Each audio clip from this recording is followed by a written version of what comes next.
I'd like to call to order this regular meeting of the Lincoln Lancaster County Planning Commission of March 3rd, 2021. A printed agenda is available outside the hearing room, and a copy of the full agenda, including the staff reports, is available at the front of the chambers with the clerk. The Open Meetings Act is posted just inside the doors at the back of the room. In order to meet the required social distancing protocols, we must limit the number of people inside the chambers to see those seats that are numbered in the chambers.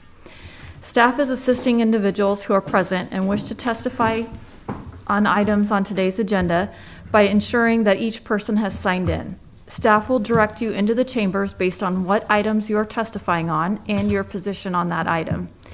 Once you have testified, you should exit the chambers using the doors to the right of the desk to allow additional testifiers to come into the chambers. Interested parties can observe the meeting on the monitors located outside the chambers. Based on estimations, we are staggering the times of various hearings. These times are identified in parentheses on the agenda. We are encouraging attendees to arrive no more than 15 minutes before their scheduled hearing. Please note that an agenda item will not begin before the time posted. In the event that the allocated hearing times go quicker than estimated, there will be breaks in the hearing. If you parked in the parking garage across the street to the north, the gate is open and no parking coupons are needed. Out of courtesy for those attending this meeting, commissioners, and the staff, cellular phone usage is not permitted in these chambers during any portion of this meeting. We appreciate your cooperation. The Planning Commission action today is final on the following agenda items. 1.5B, use permit 19023A, 1.7, waiver 21002, and 5.1, waiver 21001. Any aggrieved person may appeal final action of the Planning Commission to the City Council or the County Board by filing a notice of appeal with the clerk within 14 days following the action of the Planning Commission. The Planning Commission action on all other items is a recommendation to the City Council or the County Board. The first item of business is the approval of the minutes of the regular meeting held February 17th, 2021. Move approval, Edgerton. Second, Joy. Yuri? Ball. Yes. Edgerton. Yes. Finnegan. Yes. Joy. Yes. Ryman Yost. Yes. Beckius. Yes. Core. Yes. Motion carried 7-0. The next item of business is the consent agenda. Items on the consent agenda will be called at the same time and will not be scheduled for a separate public hearing unless there is a request from someone wishing to speak or at the request of a commission member. I will ask Jerry to read all the consent agenda items into the record.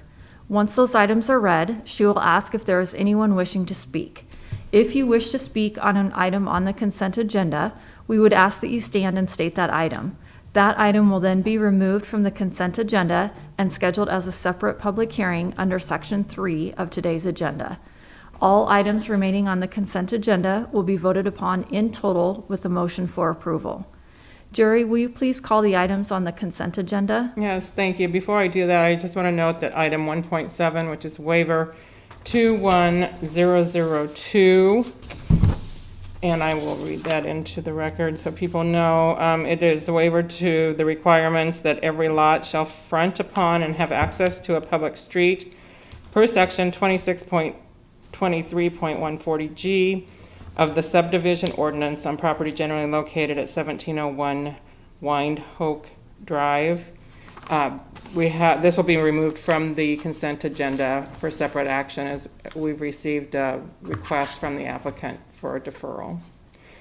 First item under consent is item 1.1, comprehensive plan conformance 21002 to review as to conformance with the 2040 Lincoln Lancaster County Comprehensive Plan. A proposed amendment to the Lincoln Center redevelopment plan to add the Golds Building redevelopment project on property generally located at 1023 and 1033 O Streets between 10th and 11th and N and O Streets, and 233 South 10th Street. Item 1.2 is comprehensive plan conformance 21003 to review as to conformance with the 2040 Lincoln Lancaster County Comprehensive Plan. An update to the cost benefit analysis for the Revolution Wraps redevelopment project within the Yolandi Avenue redevelopment plan on property generally located at 1801 Cornhusker Highway.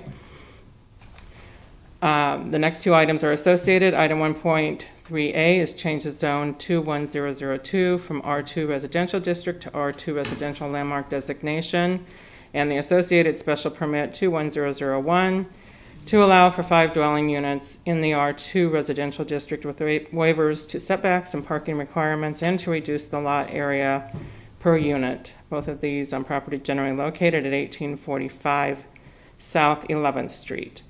Item 1.4 is change the zone 21007 from R6 Residential District to B3 Commercial District on property generally located at 1709 Washington Street.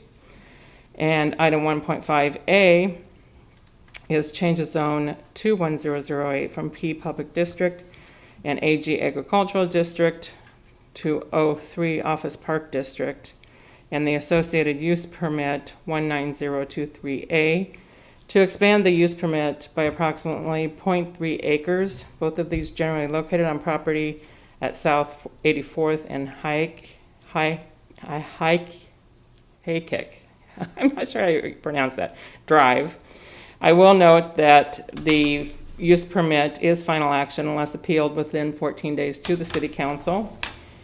And item 1.6 is use permit 20010A to amend use permit 20010 with associated waiver to front yard setbacks on property generally located at 5620 South 27th Street. Are there any ex parte communications to be disclosed on these items? I don't see any. Are there any ex parte communications that took place or additional information you learned while visiting these sites? No. I would entertain a motion. Nope. Oh, sorry. Is there anyone here wishing to speak on any of these consent agenda items? If so, please stand and state those items. 1.3A, amendment 3B, Gray Baker.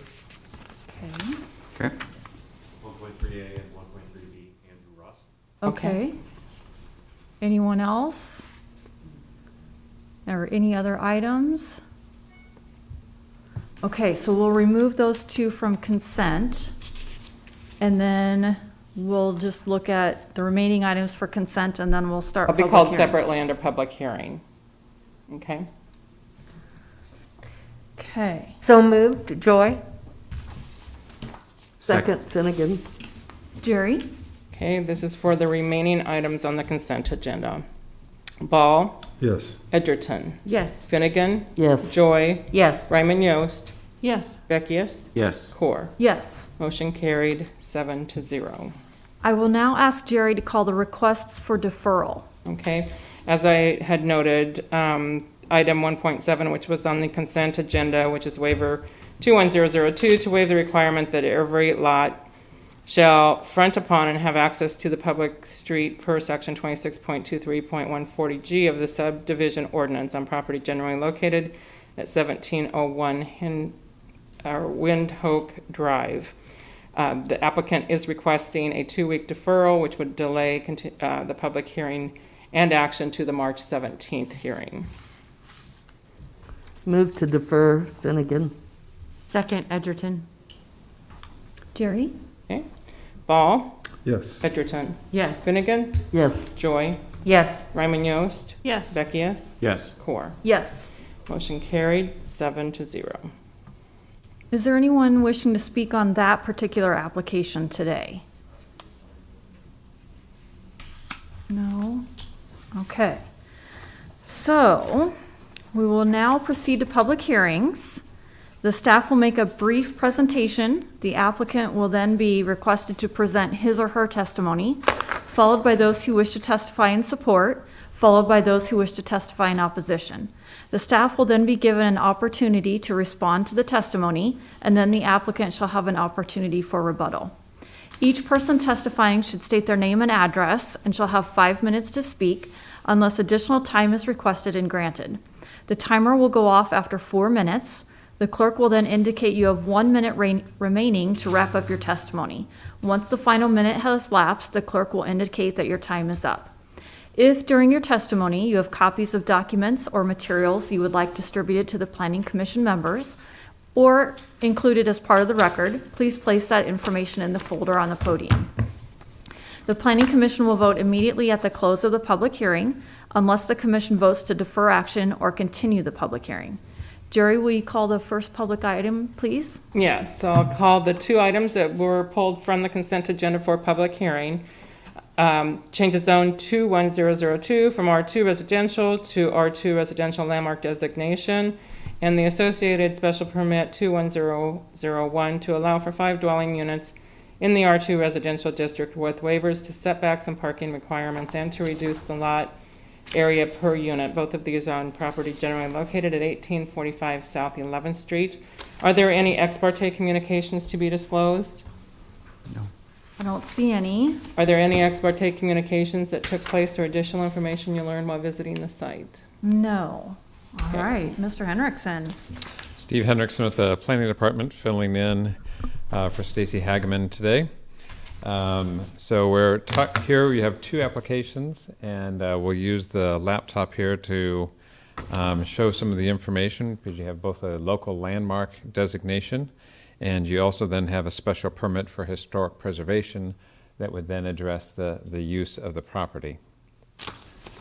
And hopefully we can get it brought up here so we have some nice visuals. The local landmark designation is for the Yakel grocery store. We're at 1845 South 11th, which is on the corner of 11th and Peach Street.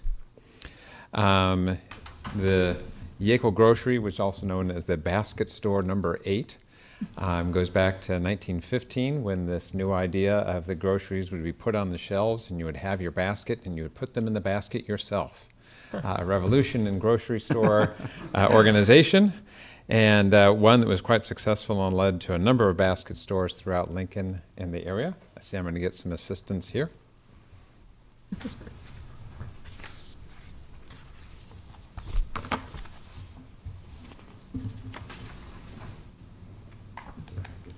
It's all right, no. There we go.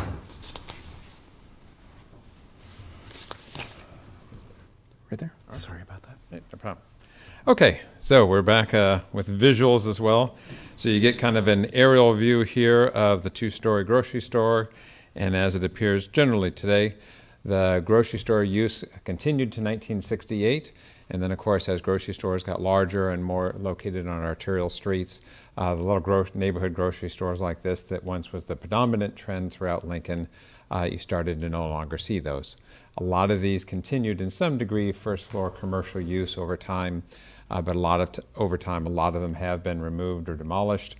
And in this case, the application is to preserve the building, but have it be used solely as a residential use. So it does come with some waivers, but the waivers a lot really go to the fact that it's a older building built on the lot line. It doesn't have any parking on site. And so some of the things you might want to have it bring up to current standards would only be possible if you demolish the building. And of course the idea here is that you're trying to preserve the building and preserve the use. So the request is to have 5 multifamily units in it. It is zoned R2, that typically does not allow multifamily, but as a part of the special permit and the local landmark designation, you can have a variety of uses, including the entire building be used as commercial. While it doesn't have any parking on site, there is some parking in the public right-of-way. That's not part of the application because technically it's in the public right-of-way, but it's been there for a number of decades, and the city at this point doesn't see any reason to remove that. So it did go forward to the Historic Preservation Commission for review, and they recommended approval of it, and the Planning Department recommends approval as well.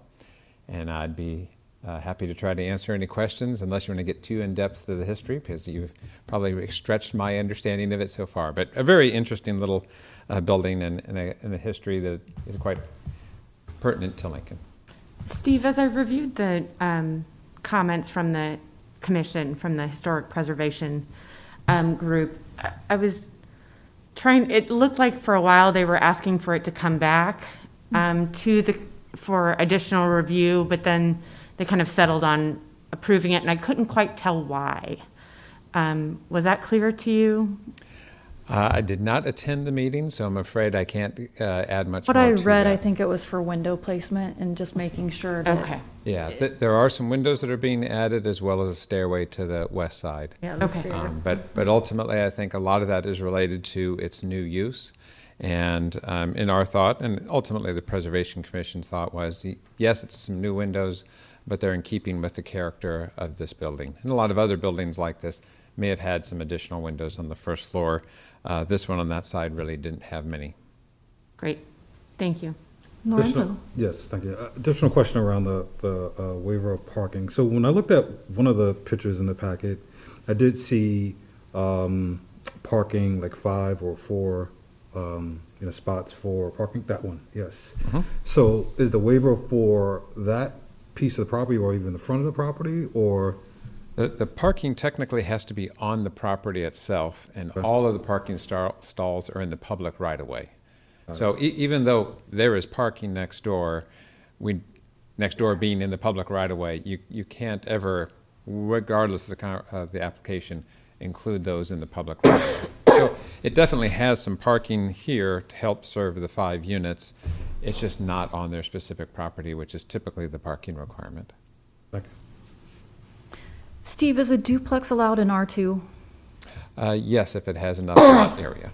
Okay, and so really it's just that the lot area is so small that they couldn't have, like a duplex I don't think is really multifamily, but. Okay, correct, and it's really the units on the lower level, which is the main issue here.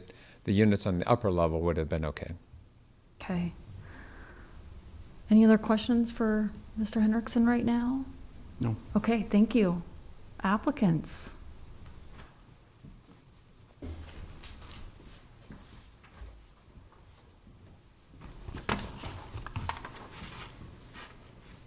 Good afternoon, Commissioners. Thanks for providing us an opportunity to come and kind of lay out our case for the Yakel Grocery Building and kind of share with you our vision for the future of this, as Steve mentioned, a pretty unique and interesting historic landmark. If I can, I'd like to start by answering your question about the hesitation from the Historic Preservation Committee.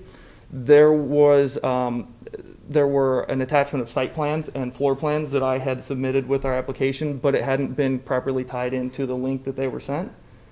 And so when they were going through and reviewing the application, they did not see the site plans, and so they were wondering about the windows, locations, and placements. We took a few moments, got some technical difficulties figured out. They were able to find those site plans, we reviewed it, and then we proceeded by addressing the concerns. Basically, the concerns were related to the size and period appropriateness of the windows that we intend to add for egress on 2 bedrooms that currently do not have any egress. Thank you. Sorry. My brother and partner, he got a little excited and forgot to introduce ourselves. Oh, yeah. I'm Seth Flowerday. This is my brother Luke Flowerday. Hey. We'd like to start by reading a prepared statement, just kind of explaining our thoughts. We've been, aware of some of the concerns about the project. We've talked with the neighbors, but we thought we'd start with kind of a prepared statement and then answer any questions that you guys have. The proposed renovation of the historic Yakel Grocery Building is not only in line with what the city wants and needs, but it is also in line with what the neighborhood wants and needs. The building at 1845 South 11th Street is a significant historical structure, and its restoration is strongly encouraged by the Lincoln and Lancaster County 2040 Comprehensive Plan. This comprehensive plan recommends the utilization of incentives to encourage the preservation of the community's historic buildings.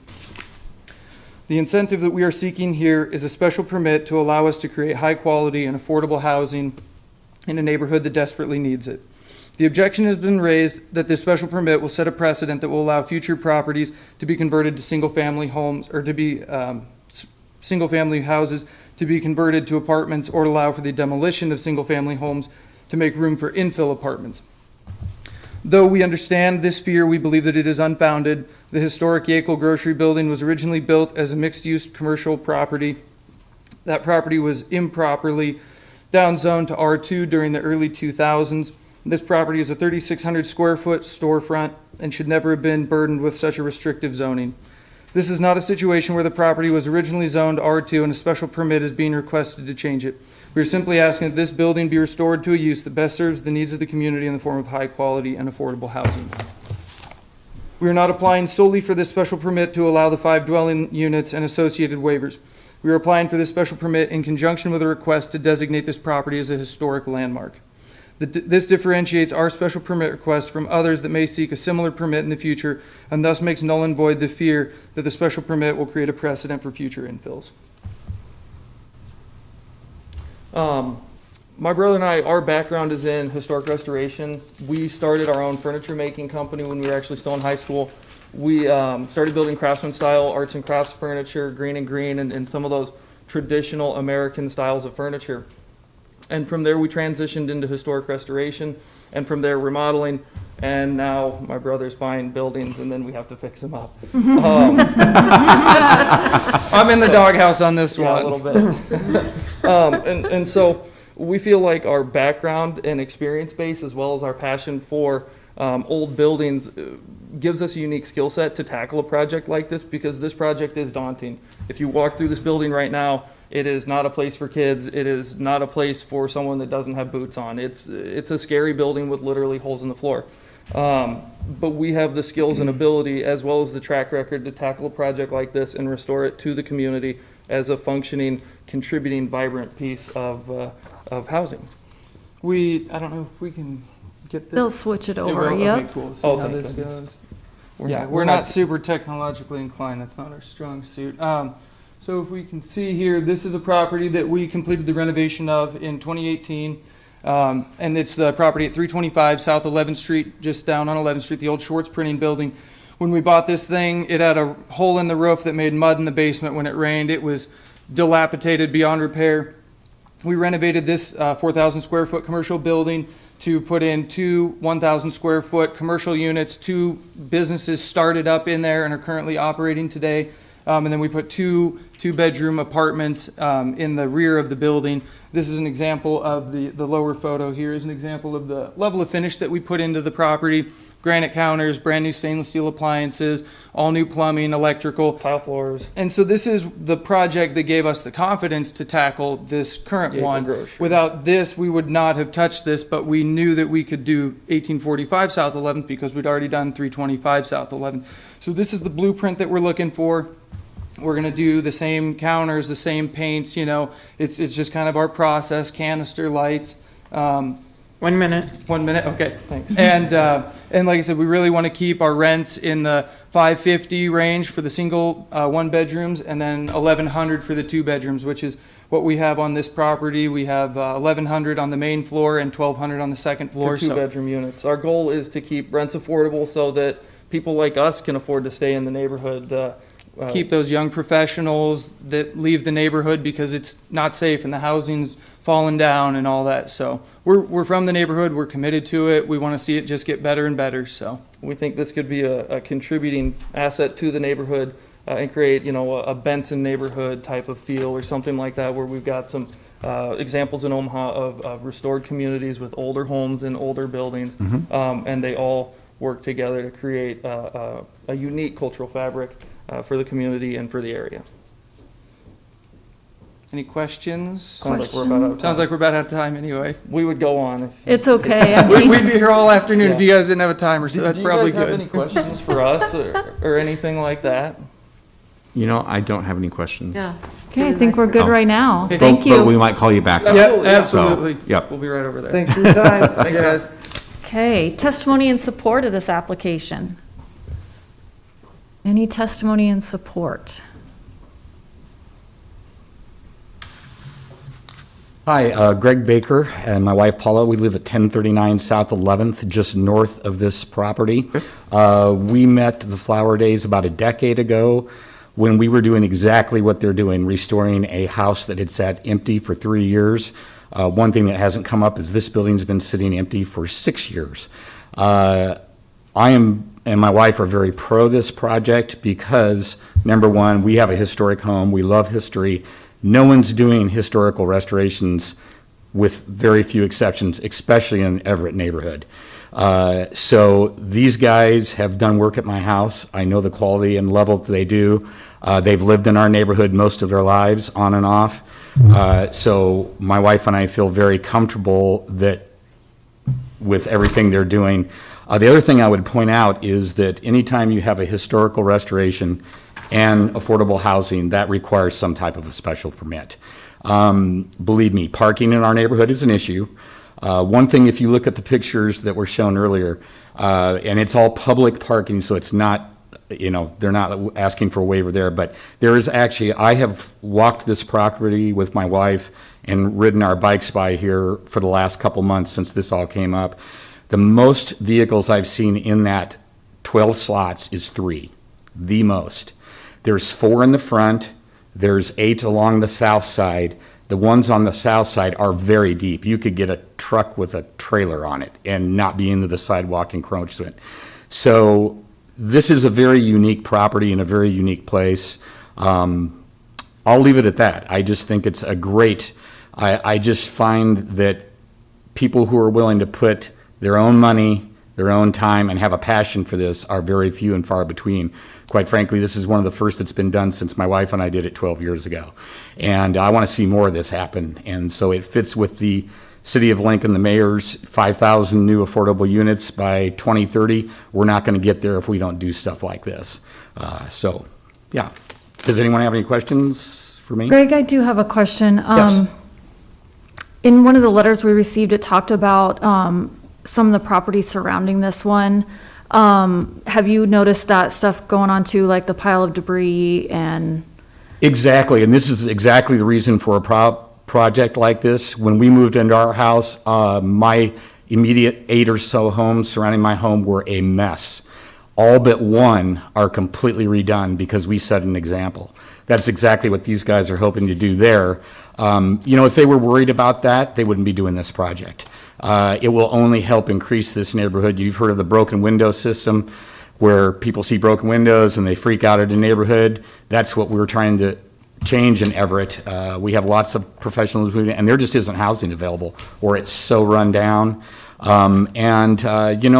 These guys aren't going anywhere. I'm hoping maybe they can get a hold of 1 or 2 of those properties that are, quite frankly, need to be dealt with. And the one house with a lot of the debris, I don't know anything about the folks, but they're actually putting a new foundation in it and working on it. So yes, right now it looks like a disaster, but with progress comes that construction period. So I'm not concerned with that at all. I think this will be, a standout because I know the quality of work they do.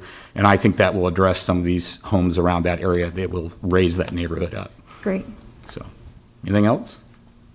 No, sir. Thank you very much for the time Thank to you. have input. Thank you. Further support and further testimony and support. Good afternoon, Andrew Ross, 6830 Marcus Road. I'm here in support of the Flower Days and what they're trying to do. Right now I'm managing partner of Arrow Capital, which is a local investment company here dedicated to doing this exact type of thing, investing in areas like Lincoln that don't commonly get invested. If you see the evolution of communities, you start with this core and then people move out and then the core needs that rejuvenation. And I think the Flower Days are a good representation. They're good stewards of what that's trying to accomplish. I've known them for about a year now. We ran into each other since we're in similar areas. I put my headquarters at 10th and South, which is about a block from this. So my staff, at least my back office staff, is working there. We're spending money at the businesses around us. We need this kind of density. We need this kind of affordable housing. And we need people like this to be in charge of it. And so these guys are in the prime of their life. They're young, they're talented, they're smart. They're using, these are local investors using local material, local labor to renovate these places. So I also represent quite a bit of the area. We recently renovated 1136 Peach, 1111's in process right now, 1105, 1215, 1312, 1001. So, that's one of our core areas that we really invest in. And I really think this is the exact kind of thing that this area in Lincoln needs. So, thank you. Thank you. Thank you. Testimony and support. Any other testimony and support? Okay, testimony in opposition. Do we have any testimony in opposition here? And I think that we don't have any Zoomers on this one, right? Is there any testimony, neutral testimony on this item? I think that she wrote a letter in instead, but yeah. Okay.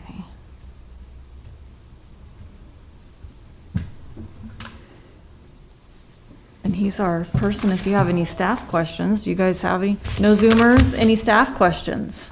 No? No. Okay. Any applicant, anything more you want to say? We could talk all day. I think they're good. Thanks, though. I would entertain a motion. I'll move to close public hearing.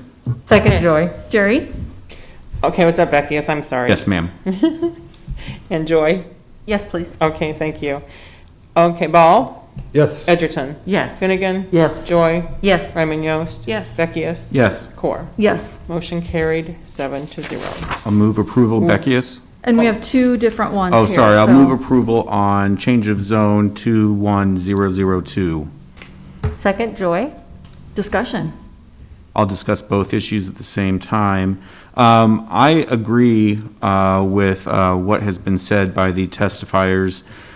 This project, I think, is muchly needed in the neighborhood. I think is a good adaptive reuse of the existing building. I don't think that the setbacks in place or the setbacks being waived have a negative effect on the neighborhood as a whole. And I think that, in particular, one comment made by the Flower Days that I thought was very important is we often see in this particular neighborhood of Everett or south of downtown, little pockets of B3 zoning where little pockets of commercial exist. I agree with them that I think this little building probably should have been a pocket to begin with all along, and that the R2 zoning probably was not appropriate at the time that it was rezoned or downzoned to that. So I will support the motion. Thank you guys for taking on this project. I know it's been vacant for a long time. I'm familiar with the work that you did on South 11th Street. That building was not an easy building to do, so thank you for that as well. And Mr. Ross, thank you as well for your work in the neighborhood. We surely appreciate it.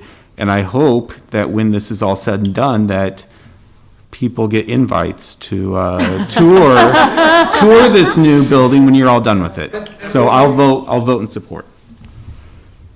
Other comments, discussion? I appreciate some of the concerns that were raised about setting a precedence for other properties, but I think that this is kind of a unique situation where this was originally a commercial property, and so it's sometimes a little challenging to convert that into a residential type thing on that first floor. But I think this is a good project. I think the historical overlay is important because it'll protect it for the future, 20, 50 years from now, if something changes. Yeah, so the only thing I would encourage is, and maybe you already have this in the works, is maybe signs for tenant parking. I don't know if you can do that since it's in the right of way, but that's something to look at. And I do want to say to Aero Capital, I appreciate that you are locating your offices right in the place where you work. I think that makes a big difference for the neighborhood too. Jerry? Okay, this is for the approval with preservation guidelines for changes zone 21002. Ball? Yes. Edgerton? Yes. Finnegan? Yes.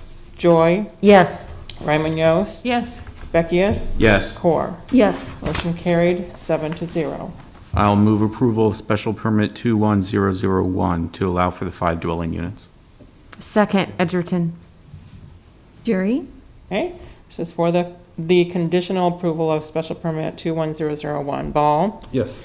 Edgerton? Yes. Finnegan? Yes. Joy? Yes. Ryman Yost? Yes. Beckius? Yes. Core? Yes. Motion carried, 7-0.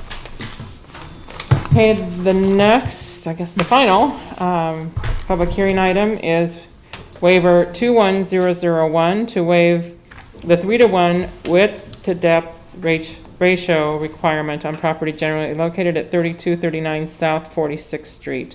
Staff recommendation is for approval. This is final action on this item unless appealed to the City Council within 14 days. Are there any ex parte communications to be disclosed on this item? I don't see any. Are there any ex parte communications that took place or additional information you learned while visiting the site? I don't think we have any of those either. All right, Mr. Hendrickson, what do you got for us? Okay, Steve Hendrickson with the Planning Department. This is a request you don't often see. It's a waiver of the 3-to-1 lot to depth ratio. And in general, that ratio is one such that the general idea is that you don't have a lot of lots that are perhaps 50 feet wide and 200 feet long, which would be 400 times the length compared to the width of the lot. So what we have in this particular circumstance is we're at the west side of 46th Street between High and Sherman. And hopefully you can all see this on the screen. This is straight west of the project that was on the east side of 46th Street, which was the Prairie Hill Place application, where we had a lot of very deep lots, and a cul-de-sac, for the moment, was put in behind those earlier in 2020. So this is Phil Euler, the same applicant, who has this house on the west side of the street. And the lot itself is currently large enough for a duplex. And I'm now going to switch over to our little viewer here overhead and show basically the way the lot is today. So today what you have is a lot that is 90 feet of frontage on 46th Street and is 167 feet deep. And so today, this lot under the existing R2 zoning is big enough, has enough lot area, enough lot width for a duplex. And so what I've colored in here in green is the setbacks today. There's a 20-foot rear yard, 2 5-foot side yards, and a 25-foot front yard. So anywhere in that white area, Mr. Euler, in theory, could build a duplex. He could add on to the back of the existing house. He could tear down the existing house and build a duplex. And I'm partly pointing out the area that could be buildable today, because one of the real chief comments about this, and then it is kind of unusual to have one lot platted back behind another, because in general what we have here is that he's requesting in this farmhouse addition to approve a panhandle lot. He would keep the existing house, keep the existing garage, and build a separate unit back behind it. It would be one dwelling unit, a single-family house in the back and a single-family house in the front. And that's all he would be allowed with the lot area of the 2 new lots, is he could do 2 dwelling units. So while this add one dwelling unit to what's there today, it is no more units than is already allowed today, because already today it could be a duplex. So with that arrangement, the one thing we would point out is that here is then the new setbacks. So the house that is there today will now have a 20-foot front yard. We actually have a new 5-foot side yard that comes around, and the same 20-foot rear yard. And so part of what we're pointing out here is that the house will be located toward the back if the waiver is approved, but that is also a buildable area today. So it is, if 3-to-1 was approved, it wouldn't be allowing something to go further back than it is already allowed today. Now today, if he was going to do a duplex, perhaps he wouldn't put it that far back. Maybe he would just have a garage or something back there. But also under today, because of our new ADU rules, he could have by right just simply put an ADU back there. Now the ADU would have to still be on the same lot with the house. So by doing the addition, he will have one unit on each lot and ultimately could sell them. He may for the moment own both of the lots, but it does allow that actually you're creating 2 single-family detached lots, where today you have a lot that could either have a single family or could have a duplex on it. We would also note that the way the math worked out, had this lot been 157 feet deep rather than 167 feet deep, he would not have needed the waiver. It would have met the 3-to-1. But the lot is 167 feet deep. So it's sometimes just how the math works out, because what we'd also kind of point out is some other examples. So this is over at 36th and J Street. And here's where we have 2 lots that both are panhandle lots that were created legally. And actually a CUP that added 8 dwelling units back behind the house And again, this is one of those circumstances where you have some big lots, deep lots, because the streets got final platted all the way around them, leaving this kind of bigger hole that is sometimes owned by multiple people, and sometimes, in the case of Christensen Court, was actually all owned by one person. So I certainly understand it when a neighbor says, whoa, hey, I didn't think that anybody in Lincoln could build a panhandle lot. Panhandle lots are allowed. They're not typical. I mean, in this particular neighborhood, there's a couple of panhandle lots further to the west, but by and large, most lots are rectangular shape, or, you know, if you're on a cul-de-sac or something, they're maybe more pie-shaped. But so it's not typical, but is definitely something that you see all over the city.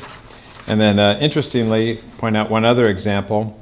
This is from Shadow Creek in the 90th and O Street area, and these are actually 4 brand new lots that were platted as panhandle lots back behind other houses. As you can see in this air photo, the 3 houses in the back were among the ones first built, but it didn't stop people from building houses in the front. Now, in this circumstance, they knew in advance there was going to be a panhandle lot behind them. So that's a little different in this circumstance, where the neighbors never really thought that somebody could come in and do a panhandle lot.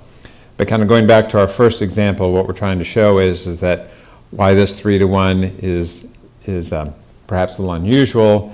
We think the end result of having a unit in the back is appropriate. It's a nice infill, and it allows for a single-family detached house to be put on the site.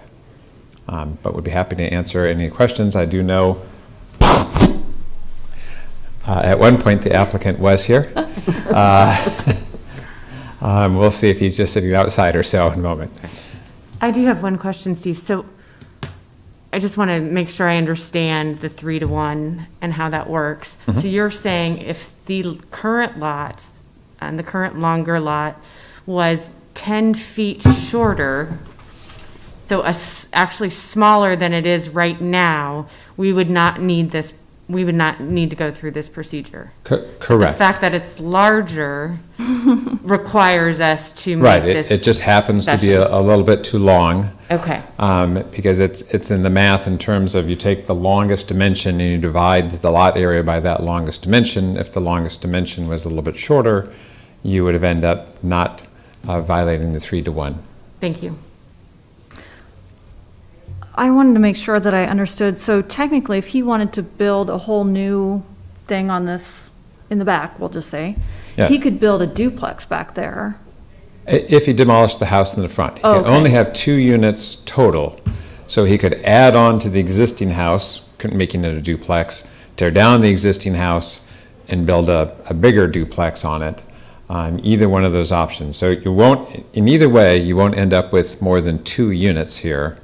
If you allow the subdivision, or if you say, if it's denied, he can still go forward and do 2 units. And technically, he could also do the ADU. It just would all have to remain under one ownership. I do have kind of a strange question for you, just something that I noticed when I was looking at the aerial. What is that little platted square back there? Yes, I've come across that before. I think it was something where the ownership, as the properties were exchanged, that was not included. And so I think it has somehow been by deed separated. So that was not by a final platting action. Sometimes that happens by I didn't know if it was like deeding. a secret, you know. No, I'm not or- exactly sure of the Okay. history, but no, it's not a secret hideout that I know of. Super secret. Okay, any other question? Oh, yeah. Yeah, so Steve, because this is now going to be a separate platted lot, the owner of this lot will need to take their own utility connections, correct? Correct. So rather than like a duplex or an ADU would all be Correct. one, these would be 2 separate connections. Very good, thank you. And one of the things in the staff report was that the plan is to take a home from across the street? That was the initial plan. In talking to Mr. Euler yesterday, he's now thinking actually of building a whole brand-new unit.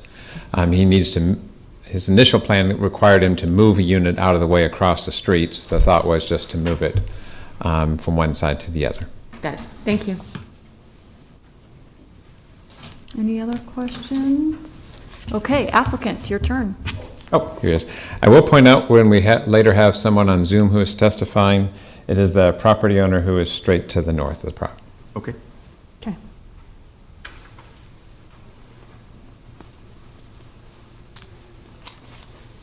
I'll leave these up here if you want. Steve. Hello, my name is Philip Euler. Good to see you all. Everybody's home. Hi, Dean. Let me address the question of, initially, this was going to be part of Prairie Hill Place, and we were going to move the house that's on your map just across the street at 3230. I see it on his screen, but I don't know if you It'll got pop it up there. here. Yep, now if you point to it on the document camera, Here? yeah. Yeah, right here. I'm sure which one. This is 3230. Okay. The road that's been approved will come up here and be between, where this garage will go and this house will go. Because of the neighbor here and the fact that there's two very large walnut trees, one right here and one back here, I decided it just didn't make any sense to move this house back here. If I build a new house, I can fit its footprint better to the land that's there than trying to move this house in a garage. This house is going to go on a new lot in Prairie Hill Place. Oh, okay. Okay, it'll be a lot easier to move it. They'll go and place it there until we get all our building permits and everything, and then we'll set that. It'll be totally remodeled so that it looks like all the other new homes in the area. So given that, I thought you might want to see what I'm planning to build. This is a house that I built a couple of years ago. It's on Hillside, about it's 4628 Hillside. I built it as a demonstration home so that you people, the neighbors, everybody else has an idea what I'm looking at, a cottage style home that fits the character of the neighborhood. That home sold for about $235,000. It's a 3-bedroom, 3-bath home. So something similar to this is what I'm planning to build. And I think Steve went through all the points I would make about, it's zoned R2. I could build a duplex. I could tear down the existing, build a townhouse, duplex type of a building. The homes in Prairie Hill Place will also be like this, although they're not restricted to that. They'll just have to fit the character of their other homes in the neighborhood. And so really, we're really here on kind of a mathematical, the lot's just a little bit too deep in order for the formula to work real easily. And we worked, when the city worked, tried to find some way not to need a waiver, but it just doesn't happen. So that's why we're here today.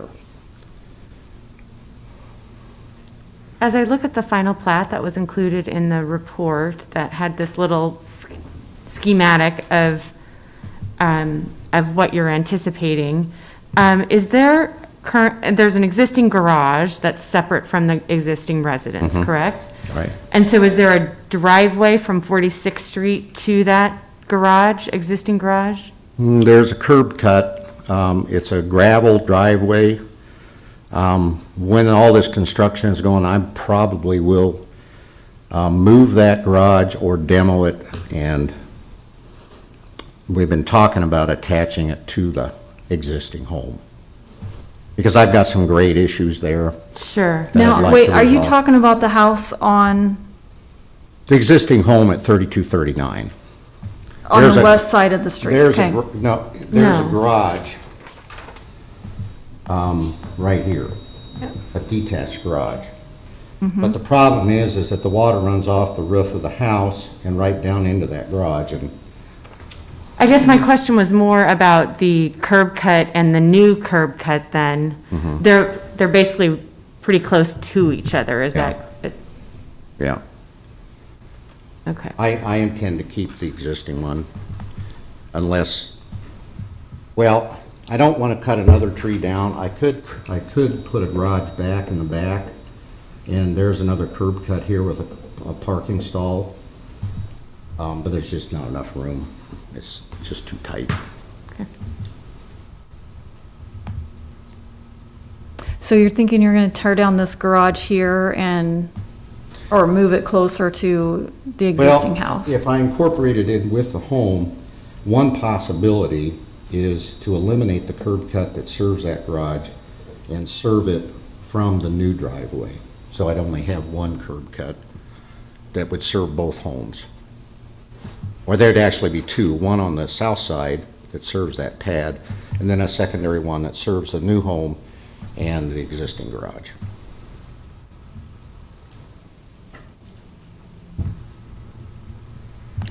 Okay? Do you have any other plans for this neighborhood, for this area? Well, I mean, you're aware of Prairie Hill Place. I'm working on 3135 South 48th right now. It's a 1905 home. It was vacant for 2 years before I bought it. An elderly couple lived there, and it's 30 years of neglect. I'm bringing it back to a single family, 4-bedroom, 4-bath house. It's right on the corner. You can't miss it because construction's going on. We're rebuilding the front porch. 3205 across the street south, I rebuilt it last year. Are you rebuilding these to sell them Yes. or renting them? I'll sell them. And I'm doing that primarily because I don't want to see them tore down, and I don't want to see them turned into a fourplex. I want to preserve the single-family nature of the neighborhood. Do you have any plans to assemble lots in the future and in the same area and do another big project besides Prairie Hill? Well, phase 2 of Prairie Hill has been, and a potential development has been shown, but the landowners are not in agreement with it. And so, depending on how ownership changes, there is potential for phase 2, which at a full build out would add another 12 single-family homes. There'd be a circle in there and a road that goes and exits on Hillside. That's all been part of my 35-year project here. Are you assembling any other units besides those? Like, are you going along High Street and I don't have, I'm working with another builder on 42nd and Pioneers. There's 2 lots that he's acquired. And we're thinking about building ADA accessible townhouse there. But that's still in the planning stages. Other than that, no, I don't. There's a lot of land just to the west of this property, but I don't own any of it. And I also kind of wonder why these little boxes are there. There used to be one of those little boxes over here on just south of High Street, but I worked with the city and got it resolved. I call them orphan lots. They kind of crop up here and there. So. any other questions for Mr. Euler? Okay, thank you. Yeah, thank you very much for your time. Testimony and support. Okay. Testimony in opposition. I know we have one on Zoom.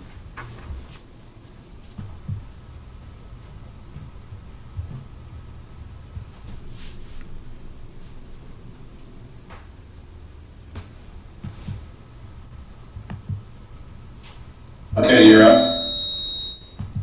Hi, Kyle. Is that you out there? Can you hear me? Yes. Can you give us your name and address, please? Yeah, I've got to mute Zoom real quick. I'm on my phone. Yeah, my name is Kyle Karthauser. I live at 3225 South 46th Street. I'm that house just north of the property targeted by the waiver.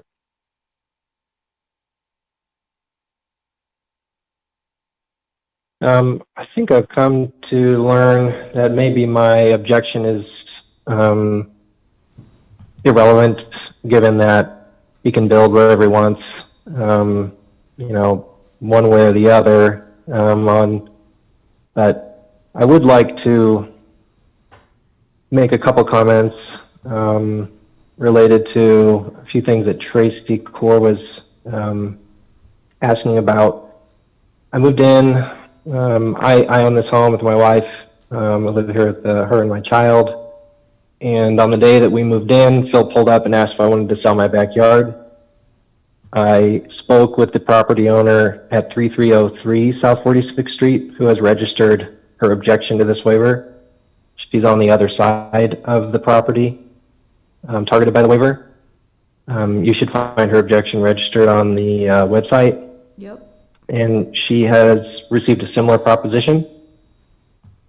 So I think that maybe answers Tracy's questions or line of questions related to if he's interested in other properties. Yeah, I'm against granting of this waiver. If you look at if you look at Google Maps and you look at this, the block from 40th to 48th, Van Dorn to Calvert, I don't believe there's a single subdivided lot of this nature. It's not normal to put homes behind homes in this neighborhood. I don't think it's normal to put homes behind homes in general in Lincoln. Large swaths of this neighborhood are characterized by their expansive lots. And a major factor in my purchase of this home was this very feature. I guarantee you that most, if not all, of the neighbors on my block would say the same thing. A couple of months ago, I testified before the city council on another matter involving the applicant for the same waiver. The applicant for this waiver, Mr. Euler, in regard to the development plan. So I'm reading from a prepared statement. I think some of this has already been covered. But, I know that there's going to be a lot of work going on across the street. There's going to be a lot of trucks, workers, noise, and, as a property owner, I don't welcome that in my backyard, which is essentially where it's going to be. Who knows what's going to happen with water drainage? Who knows if this waiver is going to lead to another? Who knows if one day I'll go to the front door and find someone from Lincoln Water System explaining that due to how the sewer was constructed way back when, they're going to have to dig up part of my yard, remove my fence, et cetera, et cetera. I find Mr. Euler's comments interesting regarding the desire to preserve property and preserve the single owner or the homeowner nature of the neighborhood. As far as I know, and I haven't been here for 35 years, the picture I see is that he's tried to preserve the single homeowner nature of the neighborhood, one rental property at a time. The property currently on site is a rental property. The property that's going to be removed so that a road can be constructed into the new development across the street is a rental property. I'm guessing that there's nothing contractually obligating him to make sure that this new property that he builds is not a rental property. As I already said, I think I've come to learn that my objection is really not going to affect what happens one way or the other, but I am still against granting this waiver. And thank you for your time. Thank you, Kyle. Any questions for Kyle? No? Okay. I don't think we have any other testimony in opposition. Okay, so staff questions? Okay. Any rebuttal from the applicant?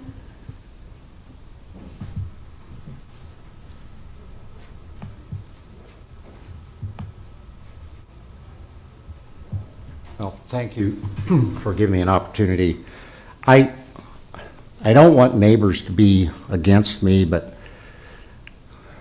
the comprehensive plan wants this kind of development. It's good for the city of Lincoln. If you look on this map, there's a lot of underutilized area back there, and I look at that as a possibility of better utilization. You know, people say, oh, we want all these big backyards, but they don't really want to take care of them. When I bought my first home in 1986 on South 48th Street, I literally could not walk from that backyard to 46th Street because it was so ugly. It was just stuff growing everywhere, junk, dumps, and I've cleaned all that out. As far as the issue about being a rental or a homeowner, some people just shouldn't own a home, don't want to own a home, for a variety of reasons, but it doesn't mean they're bad people. I've got a lot of families that are renting these homes right now who want to live in the neighborhood because it's 3 blocks from Calvert Elementary School. It's within walking distance of Pound. It's within walking distance of Southeast High School. My wife grew up in this neighborhood. Both of my daughters live on South 46th Street. One of my daughters rents from me because I can't sell the house to her until it's subdivided. So there's another side to this story. I do want this to stay single-family dwellings, and even though it's zoned R2 and Prairie Hill is also R2, I'm building single-family homes there. And I don't know if someone's going to buy one and want to rent it. That's their right. But there will be a neighborhood association, and in that neighborhood association, lawn care will be part of it. And if I'm able to legally, this farmhouse subdivision will be part of that neighborhood association. And I think that's what makes a strong neighborhood, is when you have neighbors who can agree upon what happens in their neighborhood in terms of architectural and snow removal and garbage hauling, what have you. So thank you very much. Any other questions? Any questions for Mr. Euler? No. Okay, thank you.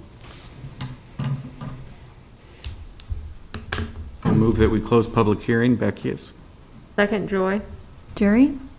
Okay, Ball, Yes. Edgerton, Yes. Finnegan, Yes. Joy, Yes. Ryman Yost, Yes. Beckius, Yes. Core. Yes. Motion carried, 7-0. I will move approval. Beckius. Second, Finnegan. Go ahead. So I will vote in support of this. However,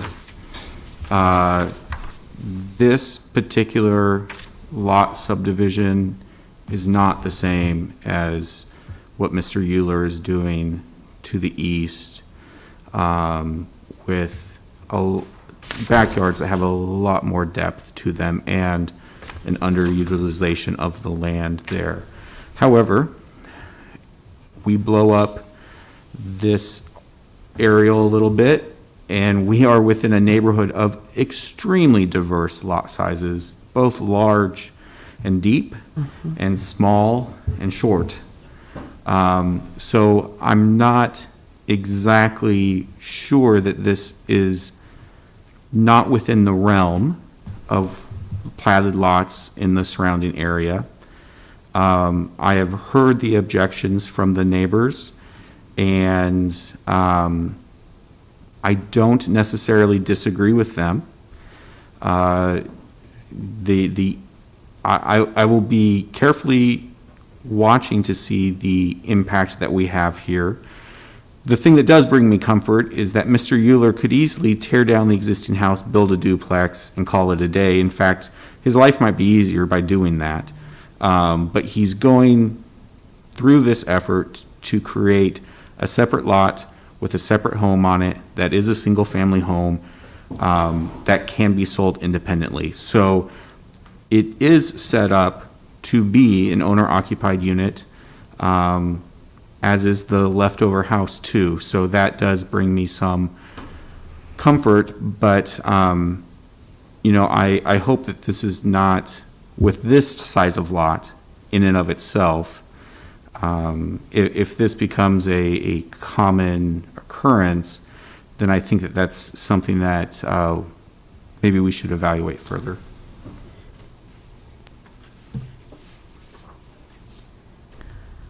Um, I will support this, application. But, well, first of all, there's a huge difference between a homeowners association and a neighborhood association. What you are going to create is a homeowner association, not a neighborhood association. There is a neighborhood association there, and we have heard time and time again that they're not happy with you at all. And so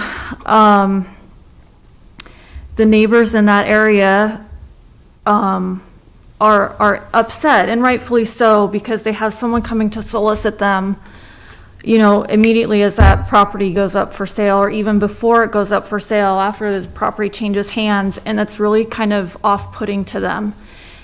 And as someone that has a house 2 blocks away, I understand. And so I bought that house over there because of its big yard. And people, I firmly believe people still buy properties with large backyards because they want that backyard. Yeah, it is a lot to chew off. But, you know, that's what I like to do. That's my hobby. So, I'm gonna, I highly encourage you to leave your neighbors alone for a while.